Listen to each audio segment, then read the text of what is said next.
Jiro here for Umbra Games with a review of Rad Rodgers, released physically in its complete edition for PS4 and Xbox One in February of 2018, published by THQ Nordic. It was also available on PC starting back in 2016 when it was called Rad Rodgers World 1. Rad Rodgers shows our titular playable character in the 90s playing some video games on a Super Nintendo looking machine. Rad's mom yells at him to go to bed, which he argues about, and when he finally does go, he dreams of being inside the game, and his console named Dusty comes to life to help him. There are actually a couple layers of 90s going on here, the obvious period setting, but also a trip back to the day when you'd play a game with a loudmouth protagonist that would spout one-liners, something that took off for a while in that era. In addition, this side-scrolling platforming shooter takes its mechanics from early 90s games. I was quickly reminded of games like Doom Troopers and Earthworm Jim in the 16-bit era, and even a bit further back, to the early MS-DOS days playing Commander Keen. Upon entry into this world, Dusty tells Rad that the Mother Tree must have been corrupted as the Force has turned hostile to the pair. Rad and Dusty use the world map to venture to the game's 8 stages, 3 optional pogo stages, before finally encountering the Warped Tree in a final boss fight. The world map is very colorful, and that bright palette continues into the levels as well. Rad can run, jump, and shoot, and you can use the right stick to aim his gun while moving, twin stick style. Rad's basic gun will auto-fire while holding the button. You can acquire temporary upgrades by finding and collecting the specific icons. Only have one upgrade at a time and will only have a certain amount of ammo indicated by the meter on the magazine of Rad's gun. Once an upgrade has been obtained, you can't switch back to the regular gun until that magazine is emptied. The hit detection on what started as my favorite upgrade, the big pink beam gun, ended up being a little frustrating. It seemed like when it connected with foes it was pretty powerful, but often it would pass through them and you wouldn't see them flashing white as if they're taking damage. After consulting some review footage, it looks like if there was an obstacle between you and your target, even though the full animation of the beam was passing through them, it would block the hit. Rad can utilize Dusty's long arms as a smash attack as well, when his pixel bar is full enough that is, which refills by defeating enemies. Dusty can also be used to help Rad climb vertical poles, shimmy across to horizontal ones, or to grab ledges to pull him up. Now, you have no control over whether or not Dusty will grab a ledge, so when you're trying to jump off quickly, you may not always succeed. But the amount of times this can save your life versus how much it will hurt you probably comes close to balancing out. Rad has 3 heart containers, and the majority of regular enemies will take a half a heart when they shoot or run into him. When Rad has no hearts, the next hit will kill him, bringing him back to the last checkpoint he reached. In normal mode, Rad has a set number of lives, and when those are depleted, you'll be sent back to the world map to start over.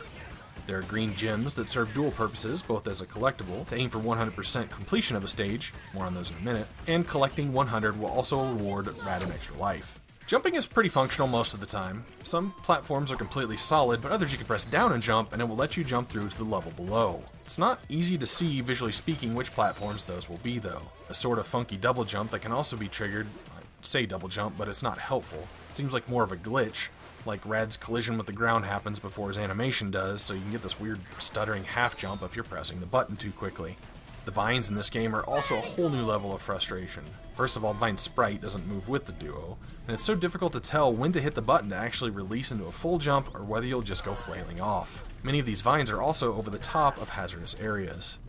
Rad Rodgers' level design also takes me back to the 90s platforming shooters. The majority of stages are fairly linear, but require you to obtain 4 pieces of a seal in order to open the level's exit. Each stage has multiple hidden and optional pathways, and one level starts you at the exit, giving you multiple choices from that hub in order to find the door seal pieces. While there's only one major boss fight, there are 2 stages I think it was that ended in a fight with a boomerang throwing bigger guy with a life bar. It would have been nice to see a few more bosses with some interesting mechanics. I think nearly every stage featured at least one trip to the pixel dimension, where you guide Dusty by himself with just the left stick as you navigate through a blue backgrounded world, hitting platforms to send them to Rad's world or destroying obstacles here to make them disappear on the flip side as well. There are also a couple that were puzzles that have you charging a field of nodes that have to be done in a particular order, with no 2 consecutive nodes being activated.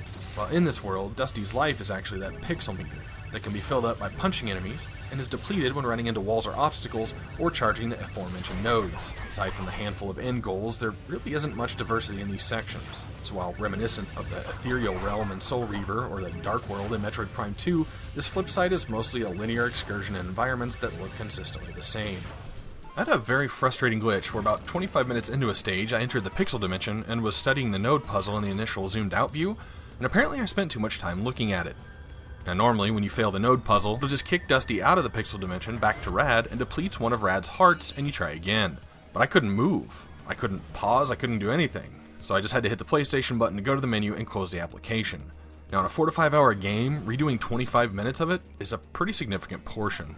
The game will keep track of how many enemies you kill in a level, the percentage of green gems you collect, how many secret areas you found, and whether or not you found the secret gold collectible thingy, and total up the points for all those things and subtract points for every second you took to do it all. You'll get a total completion percentage as well as a numerical score that is posted on the leaderboard. There is one form of collectible that doesn't contribute to the overall stage total. You can find hats hidden very well in the stages that you can equip on Rad, the only effect being cosmetic. I mentioned 3 pogo stages. These have to be attempted once in order to proceed through the map. As soon as you enter, you begin bouncing and you must work your way up without stopping as some form of danger, usually liquid, chases you. Each jump is close to 1 screen height, so if you wanted to make it all the way to the top, it'll definitely require some memorization. I didn't bother. It felt a bit odd that the game ends after what you see on this first map. Knowing the original PC game was called World 1, I assumed it was some sort of early access release, and this complete edition would feature more than just one.